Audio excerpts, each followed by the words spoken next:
राणा साहब भाई साजिद खान फराम खाने वाल उन्होंने नज़र को चंगा जिहा दोड़ा बना होना। हाँ, तैनू लभना ही नहीं ते भुलना ही नहीं, मेरा प्यार विसार ता वेखी, हो वैसिया चानन फरदियां विच दे चार गुजार ता वेखी, ते भावें दर्द गरीब नू छोड़ गया सच कूड़ नितार ता वेखी, भला मैं आमदा या ओ आंदे न सद भीड़ च मार ता वेखी।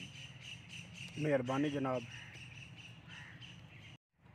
जी मेरे मोहतरम राणा बुरहान साहब बहमरा जनाब राणा आलमगीर साहब फराम कलूर कोट, जनाब दी नज़र दौड़ा कि तू जो हाजिर नाजिर हो के भी ना ए बर्दाश्त करेंदा, हर पल महबूब निगाह च हाया तां कोल बुला ना लैंदा, ते मैं तां बशरा मेरी के औकात है मीसम अर्ज करेंदा, तू जो रब होयो तैनू कैं पुछना है मेरे सज्जन वला नूं देंदा।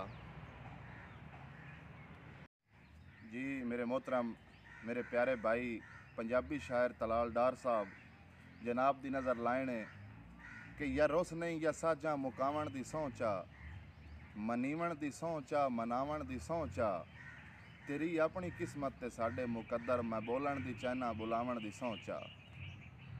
सही जी मेरा शहजादा वीर मानी मलिक फ्राम तहसील पिंड दादन खान ज़िला जेहलम, जनाब दी नज़र दौड़ा मानी साहब सारी जिंदगी किसे दियां उदरां दे साडे सिर तों भार न लथे, मुड़ गल पै गईयां बदनामियां दे साडे गल चों हार न लथे, ते सजणा दियां बेपरवाहियां दे साथों नूर उधार न लथे, ओ खुशबाश इन सानू भुल बल के साडे अजन बुखार न लथे।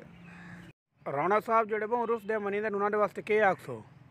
हाँ, या रुस नहीं या साजा मुकावण दी सोचा, मनीवण दी सोचा मनावण दी सोचा, तेरी अपनी किस्मत ते साडे मुकद्दर मैं बोलण दी चैना बुलावण दी सोचा।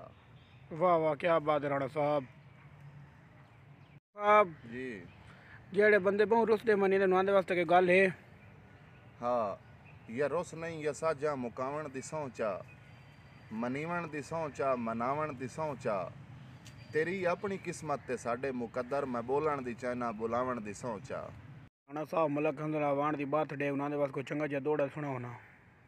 जी अवान साहब अल्लाह पाक तुहानू खुशियां नसीब करे, अल्लाह सोना हामियो नासिर होवी जिंदगी दे हर मैदान च, शाला पैर न थुड़की दुआ मंगना बख्तां दे तेज़ तूफान च, और एडा रुस्तम अवल तां गुरदा ही नहीं किस वक़्त दे रानी खान च, अवान साहब भला तैन कोई मैली अख वेखे एडी जुरत है किस इंसान च। मेहरबानी राणा साहब, बहुत बहुत मेहरबानी।